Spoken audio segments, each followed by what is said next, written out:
I still vividly remember the first moment I met Nathan.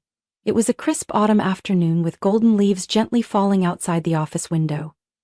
I was struggling with a challenging report when he appeared, his warm smile and kind eyes lighting up the room. "Let me give you a hand," he said, and from that moment on, my life began a new chapter, filled with both sweetness and challenges. But perhaps I could never have guessed that behind that gentle smile lay a story full of complexities I was yet to face. My name is Lauren, I'm 29 years old, and I've been working at a media company in New York for almost 4 years. My job was stable, my colleagues were friendly, and I loved the feeling of being immersed in creative projects. Nathan, 3 years older than me, was one of the department managers, respected by everyone for his talent and dedication. He was the one who guided me through those early days at work, when I was still shy and lacking confidence.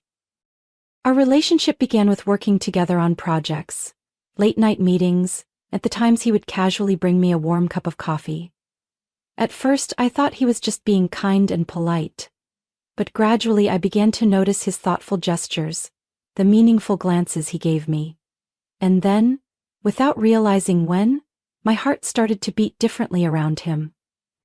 Our first date happened on a weekend when Nathan suggested visiting the aquarium. I hadn't expected him to choose such a charming place. We wandered through the vibrant tanks, watching the fish swim gracefully like dreams. Standing by the dolphin exhibit, Nathan bought me a small dolphin figurine, saying, "It will bring you good luck." Since then, that figurine became a cherished keepsake, a reminder of that beautiful day. We spent 3 years together, weathering many ups and downs in both work and life. Nathan always made me feel safe and genuinely loved. He was clear about his future plans, often talking about a small house in the suburbs where we would plant flowers and raise a little dog. Every time he mentioned it, his eyes would glow with warmth and hope, making me fall even deeper in love with him. On our 3rd anniversary, Nathan took me back to that very same aquarium. He led me to the dolphin tank, the exact spot where we had stood together for the first time. I hadn't yet grasped what was happening when he suddenly knelt down, holding a sparkling ring, and asked, "Will you marry me?" My heart burst with joy as I nodded through my tears. The people around us clapped and cheered, and everything seemed more perfect than ever before. But that joy quickly dimmed when I visited his family for the first time. Nathan's father was warm and welcoming, greeting me with a kind smile and cheerful stories. His mother, however, was the complete opposite. From the very first glance, I felt a coldness emanating from her. She didn't hesitate to criticize my appearance, implying that I wasn't refined enough to fit into their family. Her words were soft but loaded with hidden meanings, making me feel like an outsider in their lavish home. Despite trying to stay calm, I couldn't deny that Nathan's mother's words had hurt me. I started to worry about the future, wondering if I could ever truly fit in with his family. During sleepless nights, I asked myself if love alone would be enough to overcome all these obstacles. But then, I reassured myself that feeling anxious before a wedding was normal. I continued to bury myself in wedding preparations, pretending everything was fine. Nathan always said that as long as he was by my side, everything would become easier. I believed him, trusted in his promises of a bright future. But deep down, I couldn't shake off the growing unease inside me. Still, I chose to remain silent, to keep moving forward, not realizing that ahead lay challenges I had never imagined. I had thought that love and sincerity could help me get through any hardship, but the truth is, there are things that love alone cannot fix. And so my journey began to unfold. Not only the path toward marriage, but also the path to discovering the truth, to finding myself in this relationship full of surprises and turmoil. After accepting Nathan's proposal, I became immersed in wedding plans. I envisioned a cozy ceremony where friends and family from both sides would gather to share joy and love. However, things did not go as I had imagined. From the very first conversations about the wedding, Nathan's mother, Margaret, began to interfere in every decision. She called me daily, sending countless links to luxurious wedding venues, expensive bridal gowns, and even a guest list she had drafted herself. "Lauren, I think we should have the wedding at the Grand Lexington Hotel. It's the perfect place for a grand celebration. We need to invite at least 200 guests, including Nathan's business partners and my family," she said with a tone that left no room for disagreement. Every time I expressed a desire for a smaller, more intimate ceremony, Margaret showed clear disapproval. "Don't be so naive, Lauren. A wedding is not just about the two of you, it's about the reputation of our family," she emphasized. Instead of supporting me, Nathan remained silent, or changed the subject whenever I tried to discuss these growing tensions. He always told me to compromise with his mother because she only wants the best for us. The tension escalated when Margaret started contacting wedding vendors directly. She placed deposits for a classical music band, hired a decoration team with all extravagant materials, and even chose the catering menu without consulting me. By the time I found out, everything was nearly finalized. I tried to talk to Nathan, but he just shrugged and told me not to make a big deal out of it. One evening, while I was rebalancing our budget, I realized that the expenses had far exceeded our financial capacity. Nathan's family had initially promised to help with the costs, but recently Margaret hinted that young couples need to learn independence. I understood then that all the extra expenses from her lavish choices would ultimately fall on me. But that was nothing compared to what happened next. One day, while Nathan and I were getting ready to register our marriage, Margaret called and asked to meet me privately. She didn't beat around the bush, bluntly stating that she expected me to quit my job after getting married.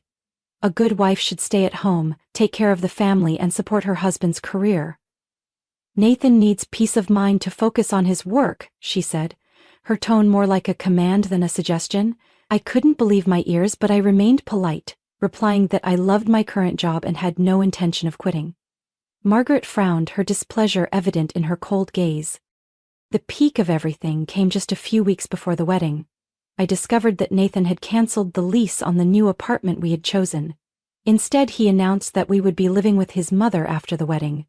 "It'll save us money. Mom is also thrilled to have more company," he said, as if it were just a minor change.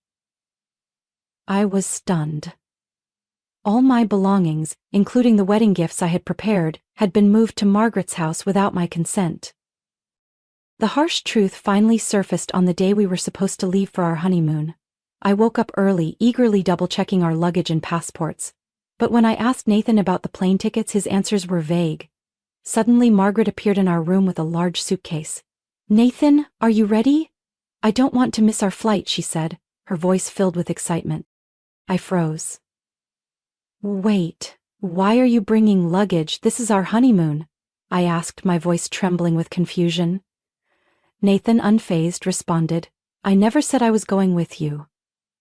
This is a trip to thank Mom for everything she's done for me. You stay home and get everything cleaned up." It felt like the world crumbled beneath me. I couldn't believe what I had just heard. In an instant, all the beautiful memories, all the sweet promises became meaningless. I stood there, hollow and numb, watching Nathan and Margaret cheerfully roll their suitcases out the door, leaving me in an empty house with a pain too deep for words. After they left, I started packing my things, planning to return to my parents' house. While cleaning the living room, I stumbled upon a thick stack of documents under the sofa. Curious, I opened it, only to be shocked by what I read. It was clear evidence showing that Nathan had been embezzling money from his company, and Margaret had been part of the scheme. Everything, from shady financial transactions to lists of luxurious items they had bought with company funds, was meticulously documented. I sank to the floor, feeling utterly drained. But then anger surged through me, giving me the strength to get back on my feet. I knew what I had to do. I organized all the documents, took photos, and carefully stored all the evidence.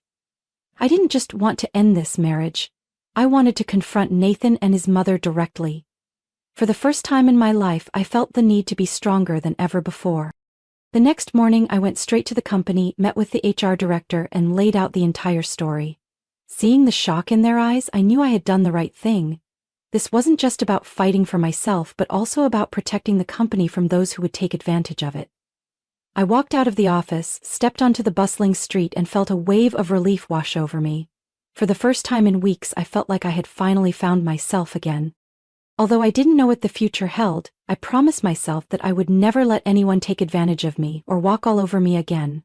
Above all, I vowed never to lose the respect and love I had for myself.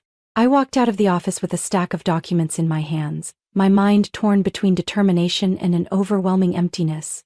As I watched the rush of people on the bustling streets of New York, I wondered what I had lost along the journey of loving and trusting Nathan. But perhaps the saddest part wasn't his betrayal. It was the fact that I had allowed myself to become so weak that I missed all the red flags along the way. As soon as I got home, I called my Uncle Mike, my mom's older brother. He was the chief financial officer at the company where I worked, but very few people knew we were related. From my first day at the company, I had promised myself I would prove my capabilities on my own, without relying on anyone. Uncle Mike had respected my wishes, so we always maintained a professional distance at work. Hearing my voice, Uncle Mike immediately sensed something was wrong. "Lauren, are you okay? Did something happen?" he asked, his voice filled with concern. I didn't hold back, recounting everything from the manipulated wedding plans to the honeymoon that Nathan and his mother had taken without me. When I mentioned the financial misconduct documents, Uncle Mike fell silent for a long moment. "You did the right thing by calling me. Let me handle the rest." 2 days later, an emergency meeting was called at the company. Nathan had just returned from his trip with his mother, completely unaware of the storm waiting for him. As he walked into the conference room, I could see the unease in his eyes when he saw me sitting next to Uncle Mike and the other executives. "I heard you had quite an interesting trip," Uncle Mike began, his voice calm but his eyes sharp as ice. "But perhaps you didn't realize that while you were enjoying yourself, we uncovered some very interesting information about your financial activities at the company." Nathan looked bewildered. "What do you mean, Uncle? I don't understand." "Don't play innocent, Nathan," I spoke up, unable to hold back. "All the evidence is right here, including the detailed records your mother left behind. You've been embezzling company funds, and you even documented every lavish purchase made for her." With no escape route left, Nathan's expression shifted from shock to panic. "Lauren, I'm sorry. I just wanted to help my mom. She's always under so much financial pressure, and I didn't know what else to do. Please help me. You love me, right?" Nathan's pleas did nothing to soften my resolve. All the love and trust I had once given him had turned into pure disappointment. "Love is not about being used, Nathan. You chose the wrong path, and now you have to face the consequences on your own." When the meeting ended, Nathan was immediately suspended. The company initiated legal proceedings to recover the lost funds. Margaret, Nathan's mother, kept calling me, switching between pleading and threatening. "Lauren, you can't do this to our family. Withdraw the accusations and come back home. We'll work this out together." But I knew exactly what work this out meant. It would be empty promises and subtle manipulation to push me into a corner. I decided to block her number and moved back in with my parents. They welcomed me with open arms and heartfelt support. My mom cried a lot when she heard my story, while my dad quietly patted my shoulder, but I could feel the deep love in every hug. The divorce proceedings began shortly after. With the help of Uncle Mai and an experienced lawyer, everything went more smoothly than I expected. Nathan tried to delay things, claiming I was the one who caused all the problems, and that he had only been caught up in the situation, but all the evidence pointed to him as the mastermind, with his mother as his accomplice. The company decided to take the case to court, to reclaim the lost money. During this time, Nathan's family began to fall apart. Margaret, who had always been a strong, controlling woman, became isolated and withdrawn. She no longer appeared at family gatherings or social events. Neighbors started to gossip, and I heard she had fallen into a state of depression. Nathan's father, David, was the only person in his family for whom I still had some sympathy. He had always been polite and kind, but perhaps he was too exhausted from his wife and son's actions. He filed for divorce.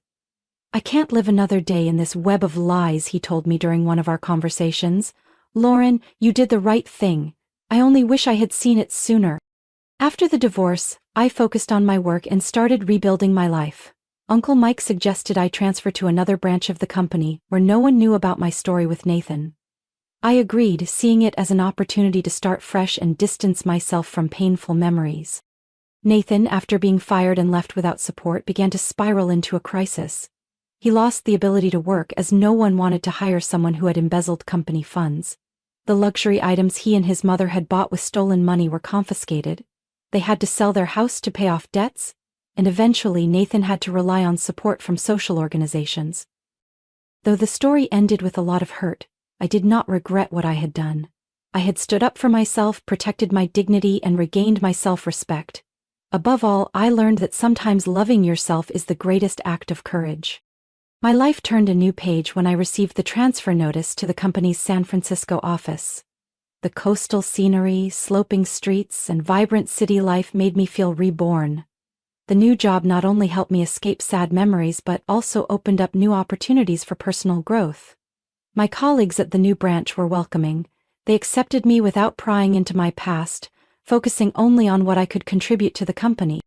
Every morning I started my day with a run along the San Francisco Bay, feeling the fresh breeze and gazing at the Golden Gate Bridge in the distance.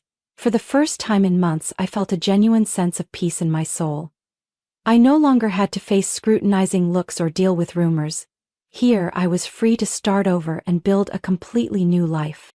I began planning a trip to Italy, a place I had once dreamed of visiting on my honeymoon. But this time, it wasn't a trip for two. It was a journey of freedom, where I could explore ancient cities on my own, enjoy delicious cuisine, and create new memories for myself. I meticulously researched and made a list of destinations, from the grandeur of Rome to the romantic charm of Venice and the artistic richness of Florence. The plane tickets were booked and the hotels were ready to welcome me. Every time I looked at my detailed itinerary, a wave of excitement washed over me. This wasn't just a vacation, it was a symbol of liberation and reclaiming myself. I wanted every step on the cobblestone streets of Italy to be a step closer to the new life I was truly in control of. One late afternoon, as the sunset bathed San Francisco in golden light, I sat by the window of my small apartment, sipping warm tea and smiling. I had once thought my life revolved around Nathan and the expectations of his family. But now, I understood that I had the power to create my own happiness, and the journey to Italy would be the beginning of that new chapter. Though there were still moments when memories of the past tugged at my heart, I knew I had made the right choice. I had risen from the ruins, rebuilt myself, and refused to let the wounds linger any longer. When the plane took off, leaving American soil behind, I would leave all the pain behind as well, carrying with me only what truly mattered: courage, resilience, and faith in a brighter future.